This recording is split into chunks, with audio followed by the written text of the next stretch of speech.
Hello, everybody. Welcome to Talk About Houses. I'm Todd. I'm Juana. So we read an article online, and it was pretty, we read through the whole article. It was pretty interesting, but it sort of made us have an aha moment. Mm-hmm. Oh, and maybe it'll make you have an aha moment too. But we actually decided that maybe this is right.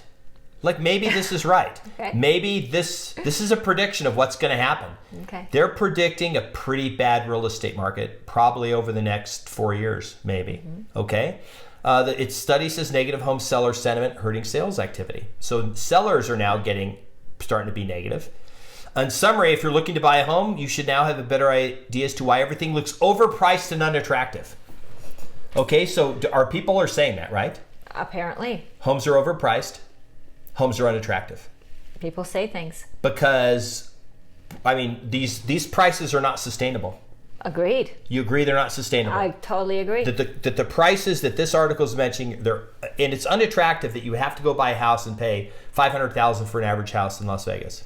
Well, they're not wrong. Okay. Negativity to hurt home sales for next 5 quarters. So the negative attitude is going to crash the housing market now. It's going to wreck it. The next 5 quarters would be a terrible time to buy a house. That's what this is saying. Well, consumer sentiment does drive the market. Okay, so really quick, we got one more slide to show you. What do you guys think about this? Like, this is pretty negative, right? This article is really negative. Mm-hmm. It's super negative. Obviously, they looked at the data. They foreseen that, it's a bad time to buy a house. Like, if you're going in the market right now to buy a house, you should just skip it because it's bad. It's a bad time to buy. It's a terrible time to buy. That's what the article says. That's what the article says, right? And you're probably, now if you watch our video, all our videos, you're probably going, wait a minute. You guys are usually really positive about real estate and everything. What's with the negative video, Todd and Juana? What's with the negative video? The negative video? The article was written in 2018. Can you imagine this? It's 2018 and you're reading this going, wow, it's a bad time to buy a house. Mm-hmm. In 2018. Mm-hmm. It's a terrible time to buy a house. And don't forget, in 2018, prices are not sustainable. You shouldn't buy a house. They're not sustainable. They're overpriced. I'll bet if you went on Google videos and you typed in 2018 real estate market crash, there's some dude did a video that quoted negative home seller sentiment. Says market's going to crash. The real estate market's going to crash. It's overbought for prices have been going up for 9 years straight, and it's not sustainable. Overprices. It's going to crash. Okay, so in their defense, I know this was written in 2018, but they're right. It will. Just not in the last 4 years and maybe not in the next couple years. But at some point. Maybe. At some point, it could crash. Yeah. We might be really old. I know we're old, but we might be really old by then. But it could happen. Yeah. Anyway, so we did this because I was reading articles and I saw this and I was like, because we did an article on sentiment, right? Because sentiment's important, what people think about real estate and everything. And I was reading the article and I was like, what? And then I looked back and I looked at the date and I was like, 2018? Like, you're kidding me. They were negative about 2018 prices weren't ridiculous. Prices had been going up like a couple percent a year. Mm-hmm. And there was slightly more inventory than normal, but it wasn't like a really terrible market or anything. It was actually like pretty good. Right. Like you would have had no problem buying a house and getting a mortgage. And of course, rents were a lot less. Rents were a lot less, making maybe not as relatively, good as buying a house, but still. But if you bought a house in 2018 and we are now in 2022, I am guessing that you have a boatload of equity. You have a ton of equity. And So that was it. That was what we wanted to do. We just want to point this out. That sometimes, the people predict stuff and then they took this negative home seller sentiment and the fact that somebody felt homes were overpriced. But that's like, what does overpriced mean? Like, I don't even understand honestly what that means. How can you be overpriced? Like, the market determines the price. Right. So how do you even overprice? Like, is that even a thing? Well, if a home is overpriced, then nobody buys it. It's like too good looking. How can you be too good looking? They're too good looking. They can't choose the role. He's too good looking. Too good looking. How do you do that? It's too hot. No, it's not too hot. It's what it is. It's just what it is. Right. Yeah. It's not artificial. That's the thing. Is it artificial?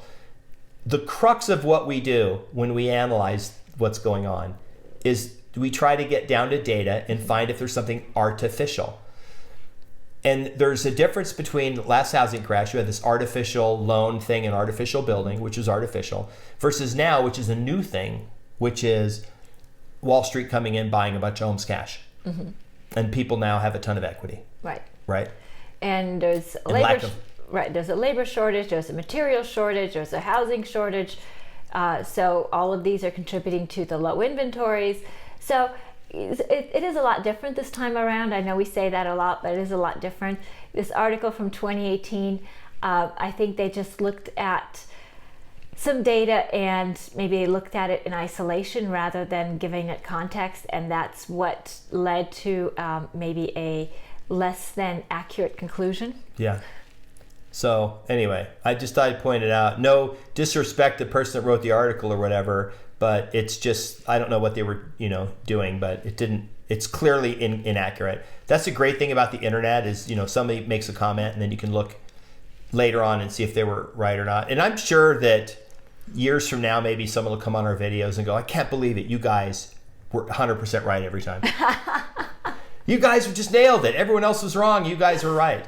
But, maybe not. Maybe you'll come back and say, hey, you guys said the market would be great and it, prices went down or whatever. I don't know. Maybe they will. We don't know if prices are going to go up or down. We're just talking about what we think is going to happen, and right. Based on what the data that we see. So, and we're just, a lot of what we talk about, it's other people's data. We just talk about it. Right. Yeah. So the internet's great because we get to look back, like Todd said, and you guys get to look back on our videos. So if you get an opportunity and you have some time, check out some of our previous videos. We have about 800 videos. Some of them are fun and interesting. Some of them are just fun.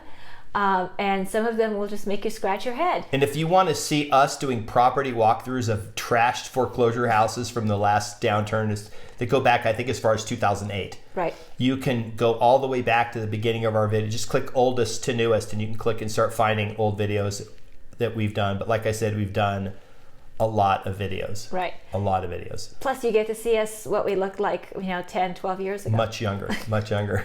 Yeah. So thank you for watching. We appreciate it. Please share the video, like the video, subscribe, hit the notification bell, leave us comments. And like I said, go back and watch some of the other videos and let us know where we missed the mark or where we were right on the mark. We'd love to hear from you and we'd love to respond. We'll see you on the next video. Bye. Bye.